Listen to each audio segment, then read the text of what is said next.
Two 10-foot cannons took center stage outside Bradford City Hall earlier today as part of an exhibition to mark World Heritage Day. The guns were making a temporary appearance before being moved to Roberts Park in Saltaire, where they will be officially unveiled this weekend. People were able to get close to the cannons, take selfies, and learn more about their history at the Bradford Council event. In 1871, the founder of Saltaire, Sir Titus Salt, bought two cannons, which were veterans of the Napoleonic Wars, as original features for his newly created Saltaire Park.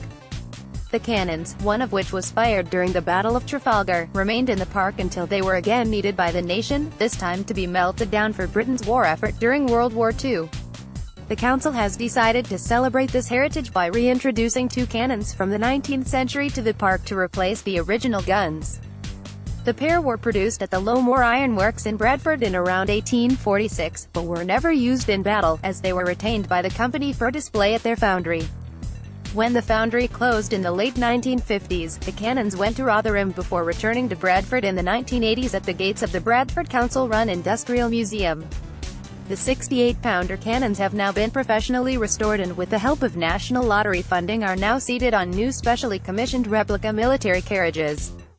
The cannons have been grit-blasted and painted, with all the work carried out by Ian Burnand, who managed many restoration projects at Bradford's Cartwright Hall.